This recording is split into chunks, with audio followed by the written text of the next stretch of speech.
Let's talk about what a company is really worth. We see these headlines all the time, right? Companies posting record profits. But what if I told you that a company making millions, even billions in so-called profit could actually be making its owners poorer? It sounds crazy, but it happens all the time. Let's dig into how. So here's the game plan. First, we're going to challenge the very idea of profit as we know it. Then we'll uncover a massive hidden cost that most people, and even most accounting statements, totally ignore. That's going to lead us straight to something called residual income. We'll see how to use it to value a company, prove that the math works, and then wrap up with why this concept is an absolute game changer. Okay, so first up, we're all conditioned to think that profit is, the goal. It's the bottom line. It's the sign of a healthy business. But the number you see on that income statement, it doesn't always tell the whole story. And this really is the central puzzle. It just feels wrong, doesn't it? I mean, how can a company report positive earnings, have a number in the black, and yet secretly be eroding the wealth of its owners? Well, the answer is hiding in plain sight, in a cost that traditional accounting just pretends isn't there. So where is this hidden value killer? It all comes from this one big idea: the missing cost of capital. Specifically, the cost of using the owner's own money to run the business. This is such a critical piece of the puzzle, so let's break it down. Right. So we all know net income. It's the number everyone reports on, the famous bottom line. And it's good at what it does. It subtracts the cost of materials, salaries, rent, and even the interest paid on debt. But it leaves out one of the biggest costs of all, the cost of equity. And that brings us to this idea of an equity charge. Think about it like this. If you take $10,000 out of your savings to buy a new couch, the cost of that couch isn't just the 10 grand. It's also the interest you gave up by not leaving that money in the bank. It's an opportunity cost.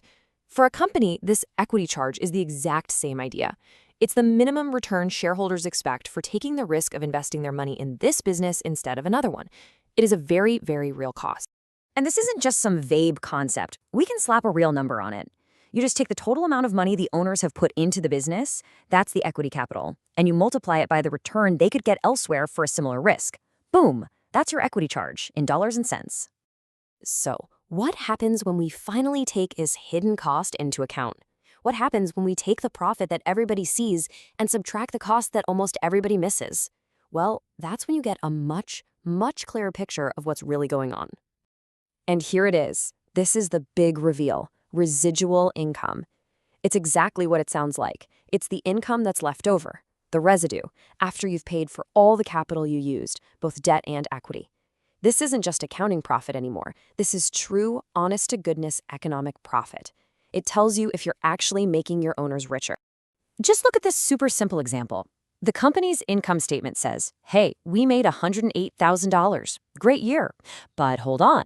We calculate that equity charge, that cost for using the owner's money, and it comes out to 100 grand. Subtract that, and you find out the true economic profit, the residual income, is only $8,000. Now, they're still creating value, which is great, but it's a whole lot less than that headline number would have you believe. Now, this is way more than just a report card for how the company did last year. It is a seriously powerful tool for figuring out what a company is worth today. So now that we have this true measure of profit, how do we use it to value the whole shebang? Okay, the full-blown formula can look a little intense, but the idea behind it is actually pretty intuitive. Step one, you start with what the company is worth on paper right now. That's its book value. Then, and this is the key, you add up all the true economic profit, all that future residual income. It's expected to make forever. It's literally the value it has today plus all the value it's going to create tomorrow. Now, you're probably wondering, okay, this is a neat idea, but how does it compare to the classic valuation models that everyone else uses? That's a fantastic question, and the answer is what makes this so powerful. So let's look at the classic dividend discount model. It basically says a company is worth the sum of all the future cash it's going to pay out to its shareholders. It's all about the cash you get in your hand. The residual income model looks at it differently. It doesn't care if the profit is paid out or reinvested. It focuses on the economic value being created inside the company's walls. And this is the magic part. When the source material runs the numbers for a company using both models, using the exact same assumptions, the dividend discount model says the company is worth $11.15.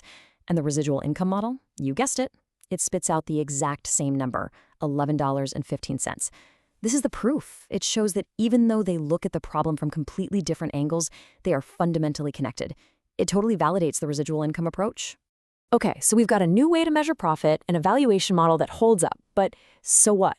Why did we go through all this? What's the big lesson here? It all boils down to a single, epic battle. It's a tug of war between two numbers. The return the company is actually generating on its shareholders' money, that's its return on equity, or ROE, versus the return those shareholders could have gotten somewhere else for the same amount of risk. And this table says it all. This is the whole game, right here. If a company's return on equity is bigger than its cost of equity, it's creating value, period. Its residual income is positive. If they're equal, it's just spinning its wheels, maintaining value but not adding any. But, and this is the key, if its ROE is less than its cost of equity, it is actively, literally destroying its owner's wealth, even if it's reporting a positive net income. That's the answer to the paradox we started with. So if you remember just one thing from this whole explainer, let it be this. A company's job isn't just to make a profit. Its real job is to earn a return for its owners that's better than what they could have earned on their own. So now you have a new tool in your toolkit. The next time you see a headline about some company's amazing profits, you can step back and ask the smarter question. Yeah, but is their return on equity beating their cost of equity? Because that's the only time you really know if they're building something that lasts or just burning through their investors' money.